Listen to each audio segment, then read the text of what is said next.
Sri Lanka's most powerful news brand.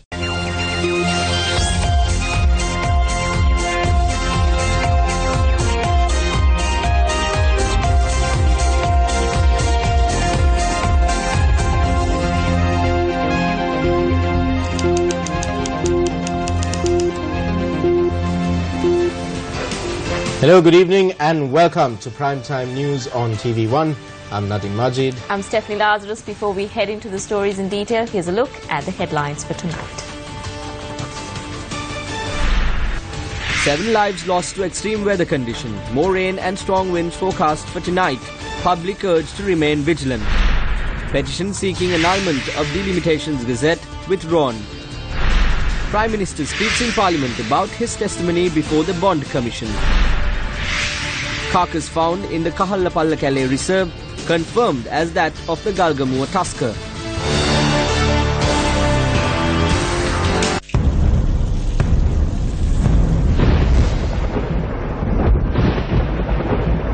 Good evening to you. Let me bring to your attention what happened to our country in terms of the weather yesterday and to a certain degree today as well. We started off reporting to you of the inclement weather that was coming in from the Met Department around 2 p.m. yesterday. We received a red notice from the Met Department saying that a depression area has developed over the country and it is moving away from the country. As it moves away, according to the Met Department, the depression could increase the rainfall and the strong winds that are experienced in the area. With what you're seeing here behind me is a timeline as to how this weather developed over the country. According to what we have here, Sri Lanka is right over here, and this is this depression area that the Met Department was talking about.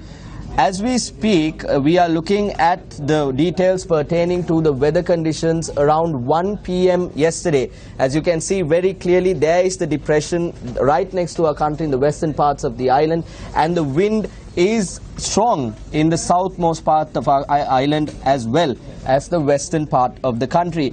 According to the details on the Wind to Sky website, winds of up to 38 miles per hour was experienced in and around the west and the southwest parts of our country. If I'm to move on to the other days in terms of the weather forecast, if we move forward, this is the situation at 7 p.m. yesterday. Though the depression has moved slightly away from the country towards the Arabian Sea area, the wind effect, the strong winds that were reported still continued, and this is when around 7 p.m. To 8 p.m. was when people living in the western part and the southmost part of our country started experiencing the adverse weather and started experiencing the impact of the weather in the country. As we move on today, we are looking at, this is the 30th today, starting off from 4 a.m. in the morning. The depression area is rapidly moving away from the country towards India and towards the Arabian Sea onto this side. At around 1 p.m. today, this was the situation around the country. Though the depression has completely moved away from India, there was still heavy winds experienced in some parts of Colombo as well as the southern area. Now, if you take a look at the Galle district, lots of rainfall and heavy strong winds were reported in this portion because of this depression, and as a result there was a lot of property damage as well as damage to various buildings and human beings as well reported in this area. Now, if you go further into 2 hours from now, this is the situation. Though the rains have completely stopped in Colombo and the surrounding areas, the impact of this deep depression that is going away from the country has not completely gone down. We still see some form of strong winds and rain in this area, especially affecting Colombo, the Galle and the south parts of the country. Now, the impact of the weather yesterday resulted in various property damages and even injuries to human beings. We have a visual outlay, a visual timeline of how it all unfolded. Let's have a look.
As you can see from this map, there is another system developing onto the east side of our country, and News First Ramesh Irugal Bandara had the opportunity to talk to Professor Charitha Pattiarachi a short while ago, and we asked him as to what the weather forecast for the coming few days will be. This is what's happening right now. So this is the depression that is going through. This is showing the wind. So basically going around, this is the center of the depression. So this is the wind which is coming through as it goes around. And then what we will also see is the rain. So the depression is here. A lot of the rain is actually falling on the ocean. But we also have rain which is falling. So after maybe midnight today, it'll be raining probably till tomorrow morning. Okay, that is because the outer rim of this weather system? What happens is that it's the outer part, but the winds are onshore. So the winds have the moisture, and the moisture is actually bringing it to the land. So is this what they call the center of the storm? This is the center of the storm. And it is gradually moving away from... It's gradually moving away from the system. Right. But it still have that wind, so that cyclonic wind that you have is actually still affecting. So the winds are much, much weaker than what we experienced yesterday. Okay. But we will still have the remnant of the rain. So, in your professional opinion, how long do you think that this weather system will affect the country in terms of precipitation? Precipitation maybe for another 12, maximum of about 24 hours. 24 hours, right. But it probably will gradually decrease as you go through. Now, we had a satellite image of the weather system before. So this was last Tuesday, and the system was off the southwest coast, southeast coast, so you can see how the winds were, and this system basically tracked across the southern part of Sri Lanka to actually bring that strong winds that we experienced last night. Exactly. Now, there was plenty of damage that was caused due to the strong winds that we experienced last night. So, the eye of the storm moving across the country is what caused the strong winds? The eye is actually has no wind. Okay. The eye, you can actually see it's blue color, so it's the weakest part. Right. But what actually happens is that this part, so as the eye went past, the winds behind the eye is the one which actually caused. So you can imagine if you actually put that center here, those winds were basically coming across. Right. Now we experience, I think, up to about 70 kilometers an hour. That doesn't was make it a cyclone. It makes it a tropical storm. It makes it a tropical storm. Right. Now we heard that another system was moving in towards the Bay of Bengal from the Malaysian region. Yes, so it has been forming north of Sumatra. So this is the system that is as it is now. This is the system that affected.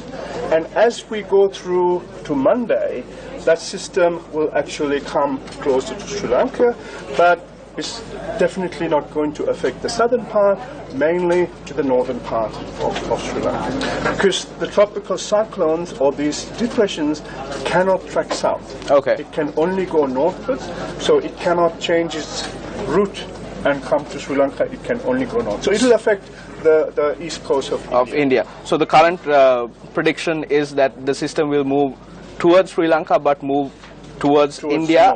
So you would have maybe strong winds on the coastal areas and some rain in that part. Yes. Now, Sri Lanka has been experiencing weather-related disasters pretty frequently over the past couple of years.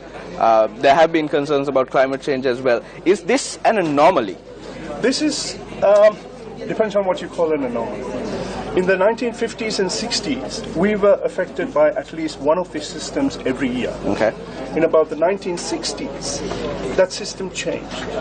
And it basically became once every 5 years or once every 7 years. Right. And a lot of them were actually forming in the southern part of Bay of Bengal and moving northwards, not affecting Sri Lanka. But when you have the conditions that are conducive for these systems to form, then you have more than one forming. So when you have one system forming, it's more likely another one will form, which is what we are seeing. Now, you are a resident of Australia, yeah. And before you told me that in Australia you've experienced more stronger systems pretty frequently. Well, this type of winds we experience maybe 5 to 10 times a year. And so we take precautions. We make sure the roofs are properly fastened. We don't actually have stray objects that could fly around. Exactly. So in Australia, for example, there's a big push to have underground power. Okay. So that you don't actually have power poles coming down. So those are all as a response to these weather systems. So disaster mitigation is the key, disaster preparedness. There's two things. There's disaster preparedness, but also to be prepared, you need to have a warning. So they both have to work. So this system, we have an idea last Friday that it was brewing, that was a possibilities coming, and then people had actually time to be able to prepare.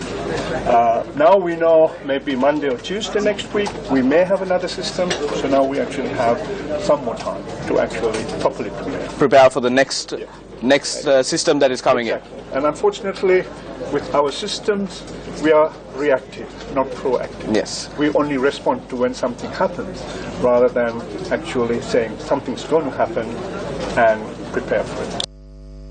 We showed you how the adverse weather conditions had affected the areas surrounding Colombo and the Galle district a short while ago. We also have footage coming in from all parts of the island through our correspondents that depict the extent or the damage this weather has caused on the country. Let's have a look.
As a result of this inclement weather, several dams of reservoirs were also opened up. Now, the Met Department advises people living in the lowlands, living on the either side of riverbanks, to remain vigilant. Even though this depression situation is moving away from the country, people living on the lowlands should be vigilant of possible increases in water levels at reservoirs and rivers, which could result in flooding. We also have visuals from several key reservoirs around the island where the water gates or the dams were opened up. The heavy showers have prompted the opening of 4 spill gates of the Upper Kothmale Reservoir and 2 spill gates of the Kukuleganga Reservoir. Meanwhile, the Irrigation Department warned that the water levels of the Kalu, Nilwala and Ging rivers are on the rise. 1 spill gate of the Rantambe Reservoir was opened for 3 hours today. KKTV Rajaratna, the duty engineer at the Rantambe and Randanikala reservoirs, called on the public living in Minipe, Hasalaka and Handaganawa to remain vigilant. The water level of the Kothmale Reservoir is also on the rise. Regional Irrigation Engineer R.D.A. Deshape said 2 of the 8 spill gates at the Dadiroy Reservoir have been opened by 6 inches each to relieve pressure on the dam.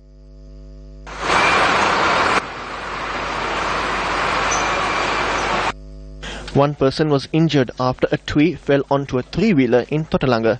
A number of houses were damaged by gale force winds in Blomendal last night. Extensive property damage was reported from Maradana, Reed Avenue, Torrington and Gregory's Road. 2 cars were damaged when a tree was uprooted.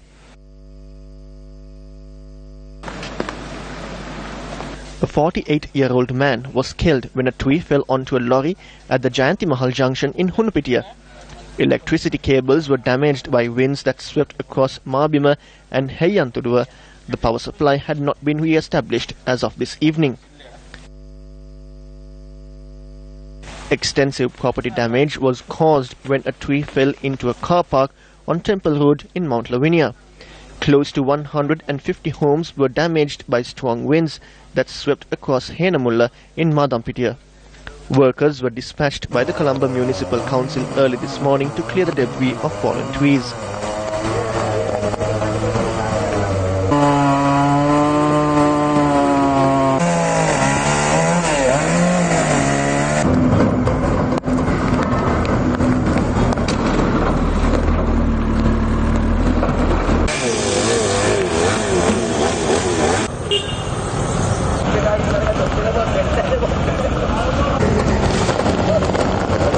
The CMC notes steps have also been taken to repair flooded roads and drainage systems.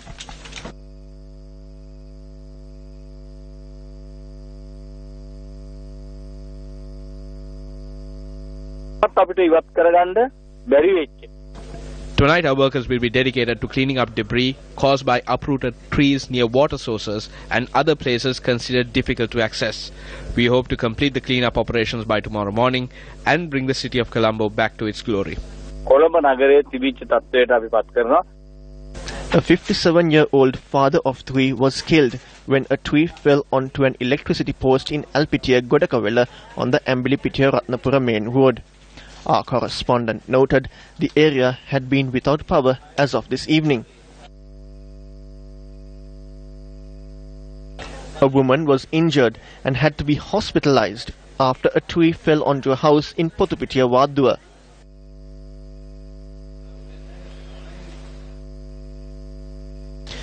About 40 homes were inundated in Norwood and Bogawantalawa in Hatton. Our correspondent noted about 333 people from 74 families have been displaced.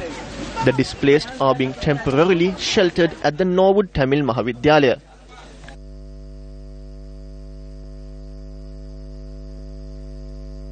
Earth embankments had collapsed onto the Badulla-Colombo railway line near the Demodara station, blocking the tracks. Cut failures were also reported in Bandaravela and Beragala. Our correspondent reported heavy mist conditions in Haputale. The Fisheries Department reported that 7 boats that set sail for fishing are missing. 12 fishermen aboard these vessels are unaccounted for. The 7 boats had set off to sea from the Dodamduwa fisheries harbour. 2 fishermen are reported dead. It took about 10 minutes for the ship to reach the shore. A wave toppled it over. 3 people got cast away. I got entangled in a net that was aboard the boat. We could not see anything in the dark. A multi-day fishing trawler that set off to sea from the Devinuwara fisheries harbour had washed ashore in the Kahamodara area in the Hungama police division. 5 fishermen had been aboard this trawler. 4 of the 5 affected fishermen were saved. Search and rescue operations have been launched to locate the missing fishermen. A vessel that attempted to travel to Australia illegally was caught up in the inclement weather conditions. The damaged vessel washed up on the shores of an island in the Arachikattua area. 35 people had been on board the vessel when it was affected. 31 have been arrested by police. The President's Media Division says that President Sirisena has been issuing instructions to disaster management authorities whilst on the state visit to South Korea. We began taking the necessary steps since last night. We have deployed the police, the Air Force, the Navy and divers. Teams have also been dispatched to clear fallen trees in the Colombo district and other affected areas. The Electricity Board has made strides in re-establishing the electricity supply. We are aware that some areas are still without power, and we have been informed that the Electricity Board is working towards re-establishing the power supply there as well. We have reached an agreement to release 10,000 rupees for each family affected by the disaster from the insurance fund, and the ministry is working to disperse these funds. For the first time since providing a testimony before the Presidential Commission of Inquiry, Prime Minister Ranil Wickremesinghe commented on the testimony in Parliament today. It is Parliament which controls public finance. Therefore, I believe it is my duty to inform the House on the clarifications made by me before the Presidential Commission of Inquiry upon request made by the Commissioners. I had to provide details of certain facts which were never exposed at the Presidential Commission of Inquiry. One is the financial status of the country when we took over the government. At this moment, I wish to table the report from the Central Bank of Sri Lanka, which relates to the bond issuances from 2008 to 2014. During this period, treasury bonds to the value of 5,157 billion rupees was issued. Of the total value, treasury bonds to the value of 4,702 billion have been issued through private direct placements. The practice of issuing bonds to selected primary dealers at preferred yield rates without any transparency and without monetary board approval was carried out for years. This led to many malpractices. This is similar to the pyramid scam that was in effect until 2015 when we took over the government. This is in fact by far the largest pyramid scam. We will continue Vision 2025 in order to repay the debt with interest that had been obtained, while we also take steps to strengthen the economy. The red burden falls directly on the general public. After the proceedings of the Presidential Commission of Inquiry conclude, we hope to launch an investigation into the large scam that had taken place from 2008 to 2014. In addition, we will draw the attention of the Public Finance Committee to investigate the debt obtained without informing Parliament and the bonds issued without parliamentary approval. We also hope to look into the fraud that had taken place in the stock market during the same period. The government will completely support the activities of the Presidential Commission of Inquiry. Government ministers, myself included, testified before the Commission. This is the first time in the history of the country an investigation has taken place in such a manner. There were no such investigations before. If such an investigation was led during the Rajapaksa administration, those involved in the inquiry would have met the same fate as Lasantha Wickrematunge. We introduced a system with transparency. The President and I are committed to create a new political culture in the country. This is a novel experience for Sri Lanka. This process is complex. Some people would never understand it. Because of the novelty of the process, there are shortcomings and mistakes which can take place. We will rectify them. However, we are not prepared to cast aside the shortcomings as done during the Rajapaksa era and crush the rule of law. We are not prepared to bury social justice. I intently watched Ranil Wickremesinghe make his speech in Parliament. It was indeed a swashbuckling speech of a man who had an image of Mr. Cream, but who has disfigured himself badly by his recent acts. In the first place, he took upon himself to tender an explanation, but it was not an explanation that came from his heart. It was an explanation that was written out to him, or written by him and read out. Now, Ranil Wickremesinghe spoke on all kinds of things in other words, to disturb the defences in a conflicting way so that people couldn't comprehend. But the bottom line is the most important thing from public mind. Where is the money? Can it be recovered? He did not get to the relevant point as far as public are concerned. This is public funds, this is poor man's fund, this is people's funds. Money will be unrecoverable. And what does Ranil Wickremesinghe do? He throws a ball into Mahinda Rajapaksa's court and says, now look at Ranil, look at Lasantha Wickremesinghe. If he stood up at time like I stood up, he substitutes himself for Lasantha, what would have happened? Now if Lasantha Wickrematunge's inquiry has now gone for 2 years during this government's period, so has Tajuddin, so has several others, the prison killers. Now, none of those reports, none of the findings are made public. Nobody is charged. It's dragging on and he takes credit. How can he take credit? He should be ashamed of himself if they have not been able to bring an offender in the death of Lasantha Wickrematunge and Tajuddin. If they can't find them, be honest, be sincere and say that they can't do it. No, they keep on dragging and trying to spoil the name of Mahinda Rajapaksa. Now Mahinda Rajapaksa and Ranil Wickremesinghe, mind you, have been in office for nearly 50 years. Ranil Wickremesinghe entered politics in 77 and Mahinda Rajapaksa in 70. They have been holding power for 25 years and they are able to survive on each other. If one is removed, the other will have no place. So that is why they play a game of keeping both together and they work in harmony, so that if you notice, after Ranil Wickremesinghe, who comes in? Mahinda Rajapaksa, and after Mahinda Rajapaksa, once again Ranil Wickremesinghe. Ranil Wickremesinghe and the UNP has a way out, I'll tell you that. And the way out is simply they should hand the power over to the government, because elections can't be held. They should hand the power over to Mahinda Rajapaksa and watch how he bungles up 2 years. He will never do that. Why? I'll give you the answer. Because of the bond scam. He's worried that he would be found guilty of it. An autopsy has confirmed the elephant carcass discovered in the Kahalla-Pallakalia Forest Reserve is that of the GALGAMUWA tusker with long spliced tusks, commonly known as the GALGAMUWA dalaputwa. An autopsy on the elephant carcass discovered last evening was performed this afternoon. Director of Wildlife Health at the Department of Wildlife Conservation, Dr. Tharaka Prasad, and veterinarian for the Northwestern Zone, Dr. Chandana Jayasinghe, performed the autopsy and confirmed it belongs to the tusker with the spliced tusks. For the past 10 years, we've been providing medical treatment to this tusker. We have a very clear understanding on its injuries and physical status. 2 years ago, we attended to a wound on the tusker's back leg. There was a large abscess and we identified it during the autopsy. By analyzing the features of the elephant, we can confirm the carcass belongs to the GALGAMUWA tusker. We will produce all details that we uncovered in the autopsy to court. Poaching animals like this is a serious crime. One cannot evade the law after committing such a crime. A similar incident took place a decade ago. DNA samples were obtained during the autopsy in case a need arises for any further legal proceedings. The Department of Wildlife said the Criminal Investigations Department will be leading the investigation into the killing of one of the most iconic tuskers in Sri Lanka.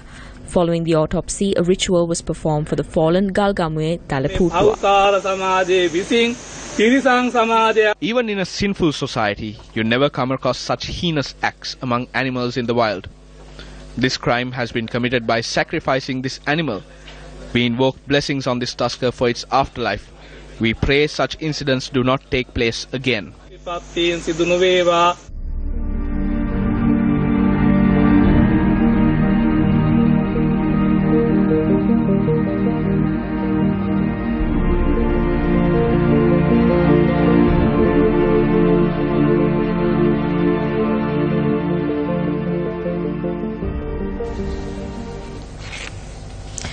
The petition challenging the delimitation gazette was withdrawn today, resulting in the cancellation of the stay order issued by the Court of Appeal preventing the holding of local government elections. A motion to withdraw the petition, which was filed by the attorney representing the 6 petitioners, was taken up before a 3-member bench comprising of the President of the Court of Appeal, Justice LTB Dehidenia, and Justices Shiran Gunaratna and Kumuduni Vikramasinghe. The attorney representing the petitioners said a decision was taken to withdraw the petition following a consensus reached with the Minister of Provincial Councils and Local Government. The Attorney General sought the court's approval for this motion and the cancellation of the stay order issued on the 22nd of this month. The bench granted approval for this request and concluded the hearing. Meanwhile, a special discussion was held at the Election Secretariat in Rajagiriya today between representatives of political parties and the Chairman of the Elections Commission, Mahinda Deshapriya. The focus of the discussion was the need to swiftly hold the local government elections. We believe that the elections will be held very soon. The Chairman of the Elections Commission spoke with great enthusiasm. I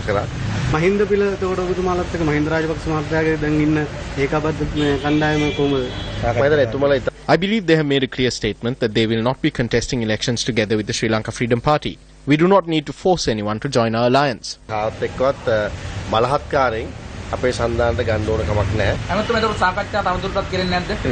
Once someone has expressed an opinion, there is no need to revisit it over and over again. We will begin signing nominations from tomorrow or the day after. We believe that it is more suitable to hold local government elections across the entire country on one day. This is the stance of the United National Party. The Sri Lanka Freedom Party shares this stance too. If the court case is also resolved, then all the elections can be held together in February or at the end of January. Having staggered elections is a crime. It is a loss. It distorts the will of the people. So we will do what we can to ensure that the elections for all local government authorities are held on the same day. In the end, all we are asking for is that the elections are held swiftly and that the people's needs are met. Back to the news. JVP leader Anurakumara Disanayake spoke in Parliament today on ensuring the quality of imported pipes which are used to supply water. We accept the SLS certificate as a standard certificate issued in Sri Lanka. There is only one company in our country that manufactures HDPE pipes with the SLS certification. Since it is one company that manufactures it with this certification, we cannot call for competitive bidding. Since it is only one company, I can accept that. However, you have given approval for this to be imported from overseas. However, when you import it, how do you measure the standard of what you are importing? You have said that you measure it with a foreign certificate. You say the product cannot be brought here without BVQ certification. That is okay. However, it is pipes that have been brought in under this criteria that are being rejected for the pipeline system in Vaunia. There is a risk of toxins being introduced through some of these pipes. There is a risk of deterioration in some of these pipes. Some of these pipes, when placed underground, face maintenance issues within a very short period of time. It is extremely important to uphold standards in these matters. Can you not issue an order to ensure that even the imported pipes are subject to testing to ensure they comply with Sri Lankan certification standards? The problem here is that we consider the Sri Lankan certification for what is manufactured here, but when it comes to products from overseas, we are dependent on the certification that they provide. Therefore, even when it is imported, decline to approve it unless it complies with the Sri Lankan certification standards. Through this, you will be able to ensure that pipelines are up to standard. Not only that, local businessmen, you know who I'm talking about, they have a large number of employees working for them. They have introduced new technology to Sri Lanka in this field. They have brought about major growth to the country in this sector. It is our responsibility to safeguard such enterprises. However, if through such projects businesses like these are being forced into collapse, then it is not just.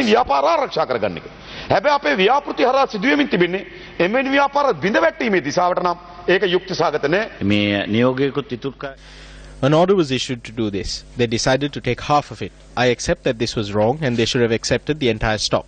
I accept that.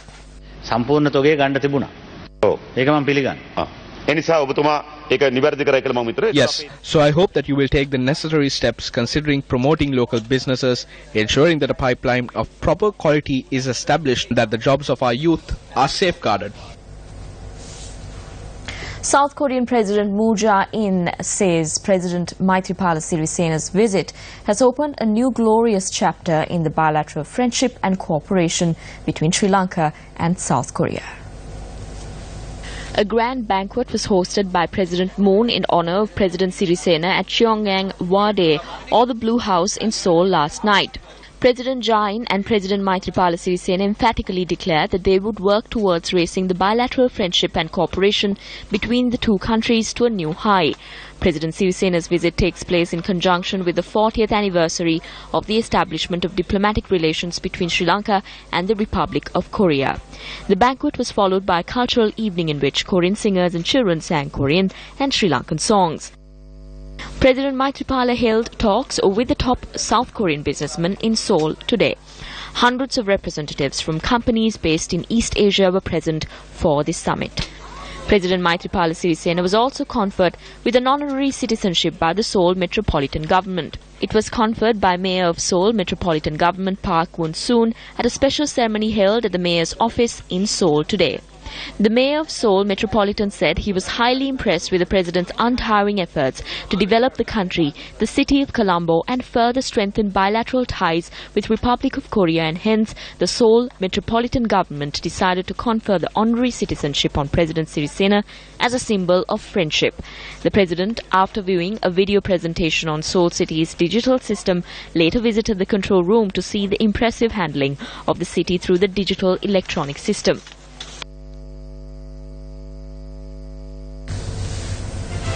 Well, that's a wrap of Primetime News. I'm Stephanie Lazarus. And I'm Nadim Majid, reminding you to stay indoors and stay safe. Good night and good luck.